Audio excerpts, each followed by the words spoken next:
Hey there viewers and welcome to another collection update. It's been quite a few months since my last one, and since then I've gained a bountiful of new games, most of which are actually contestants in the viewer's choice poll, so I won't really go into too much detail when describing them. Now, first off we have Dawn of Man, an action RPG made by the guys at Square Enix. Now the thing about this game is it feels more like a board game-esque action RPG in that every time you kill an enemy you get a random item which can either increase your attack, increase your HP, or one of other mini buffs like that. Don't really know too much about the game. I only played about 15 minutes, much of which is the same for all of these games, just so I can test them out, because when you do buy used it's best to find out if the games actually work first. Game does come with a manual. Was able to find one with that, which is good. Cost $11, not that bad actually. I think I actually had to get this game off of eBay because it was very hard to find on Amazon and EB Games. They didn't have any in stock. Next up we have another action RPG made by another famous group, Atlas. The same people who made 3D Dot Game Heroes and many other RPG titles. Now about this game, it actually feels, at least to me, a little bit like Tokobot in the way that it's kinda childish. It even has you going to the North Pole to meet up with a roly-poly Santa Claus. Don't really know if you can make it out that well. You even have a little dinosaur creature you can ride, much like a Yoshi. Now some of the puzzles are actually fairly easy in the game. It's kind of insulting, really. Next up we have Kao the Kangaroo Round 2. Now, Kao the Kangaroo Round 1 was originally on the Dreamcast, and since my Dreamcast is in the garage somewhere, nowhere to be found, I won't be getting that game. So hopefully there's no plot continuity. This game actually feels a lot like Spyro, and typically when you say something like that, it sounds like a good game. Oh, that game's just like Spyro, let's go get it, it's gonna be fun. Not so much in this case. It actually manages to take what's fun in Spyro and make them boring. I don't usually have a problem when games take elements from other games, but this is just bad. Now there are some kind of quirky traits in the game in that when you're walking underwater, yes, walking, not swimming, you walk at the very bottom when your neck extends about 10 times in length and you become a sort of submarine. Your head's above the water and your body is walking on the sea floor, which is very awkward to see. It actually kind of looks like a glitch when you first see it. But enough about that game.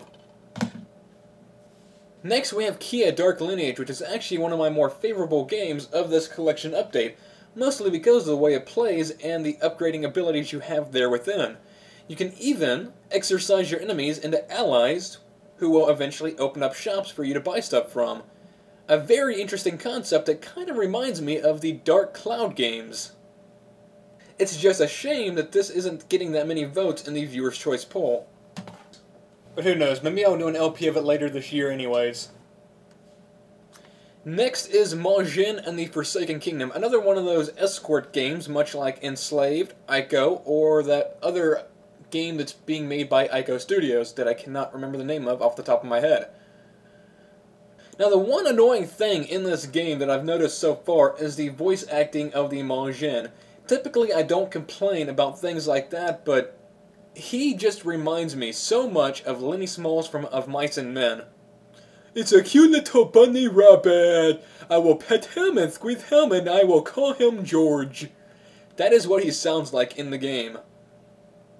It can easily get on your nerves. It did in the first 15 minutes that I played the game. But other than that, it's got some nice puzzles and some good action.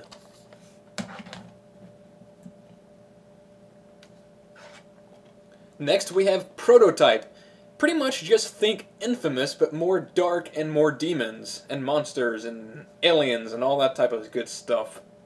I'm actually fairly interested in playing this game sometime soon. If it's not the winner of the viewer's choice poll, then maybe I'll get to it after I finish Infamous 2.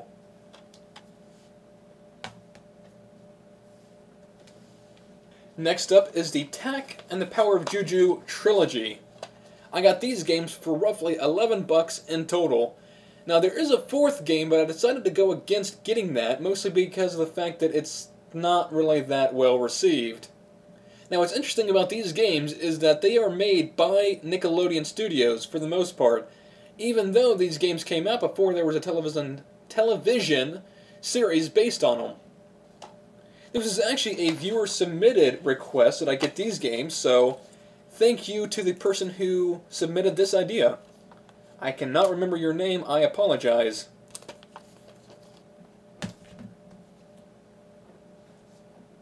Next up, we have Tork, Prehistoric Punk.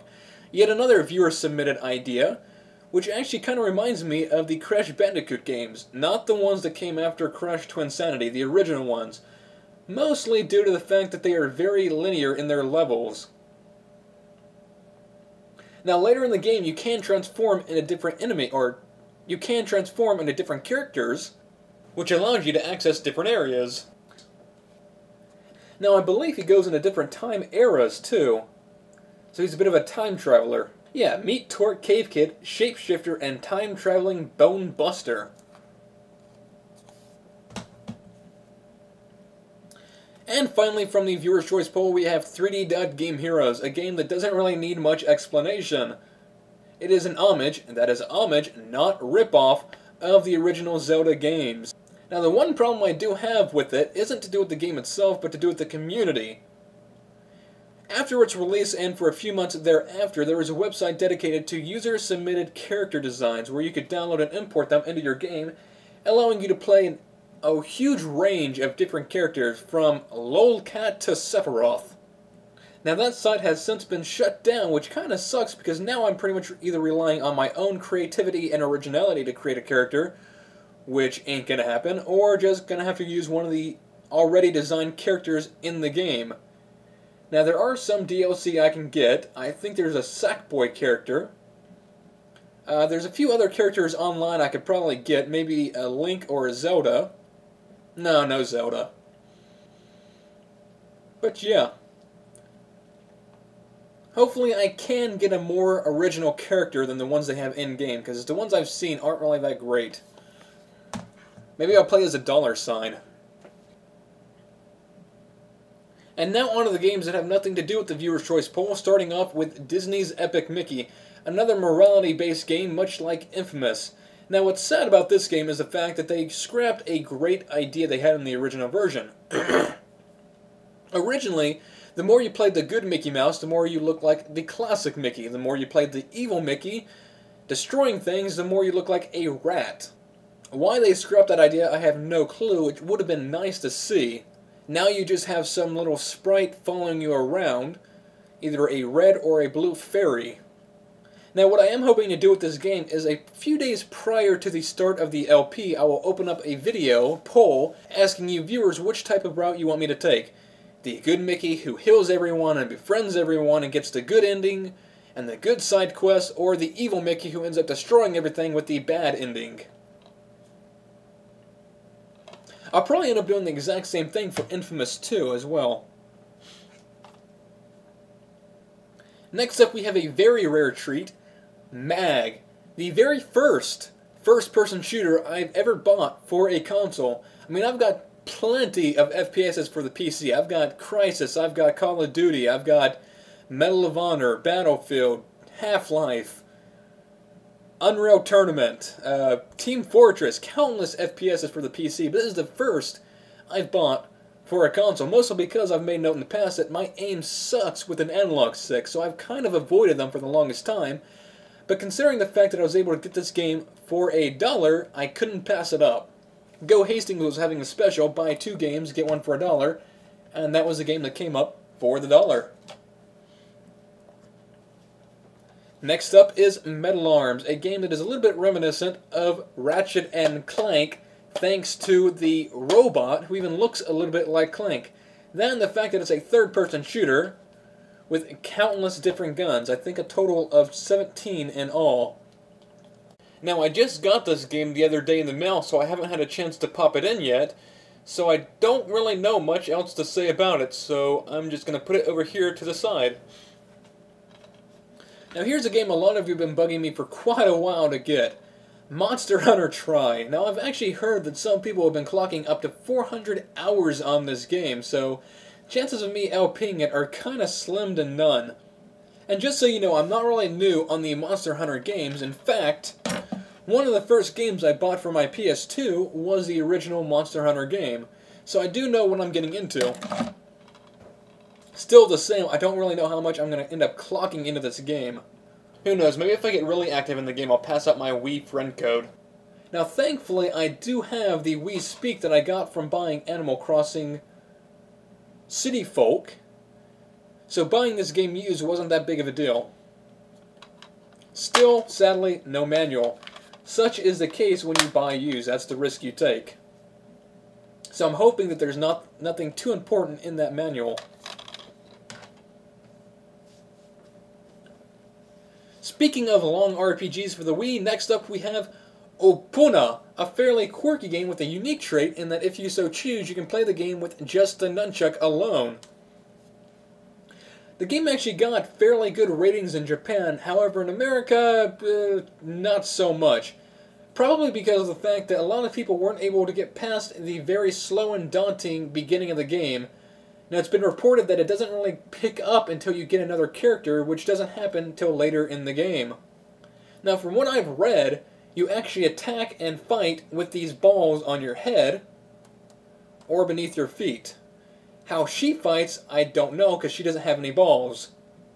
Insert joke there.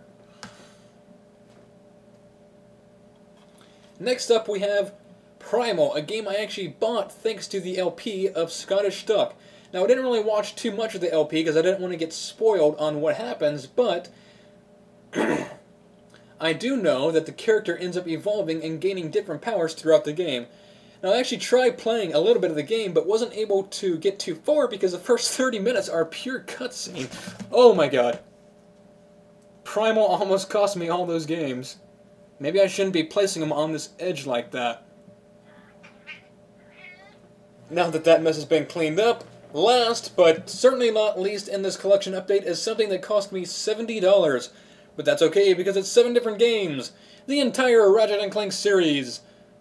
Minus the first game and Quest for Booty on the PSN. Now, the reason I didn't buy the original game was because when I was playing through it, I was simply renting the game, so it's not really a priority to own. Maybe somewhere down the line I'll buy it for archiving sakes, but for now, don't really need it. And then for Quest for Booty, I am not willing to pay $15 for a 2-hour game. I could simply import the game, but then that would cost even more. I'm definitely not willing to pay $30 for a physical copy of a game that's only 2 hours long. And this is actually hurting my fingers, so I'm just going to stack them.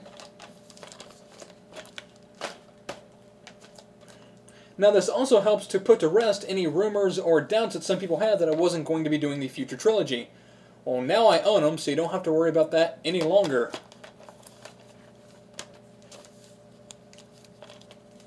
Now, what's interesting about this is that usually when you buy used, you take a risk of either not getting the box to the game or not getting the manual. And, sans for Secret Agent Clank, all these games came complete with manual and box.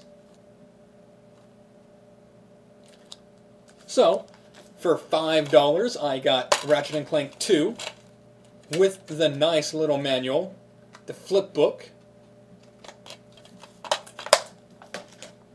For $6, I got Up Your Arsenal with the flip book. For $8, I got Ratchet & Clank Deadlocked, which I am kind of curious about how this is going to play, with manual. For $12.99, the PS2 version of Size Matters with manual.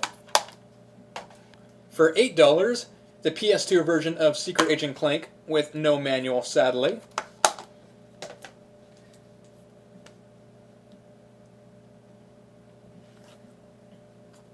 Tools of Destruction for $12 with manual and some little booklet that wants me to buy a PSP, which I will not do.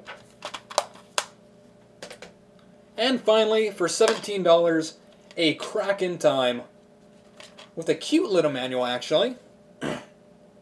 Little chibi characters.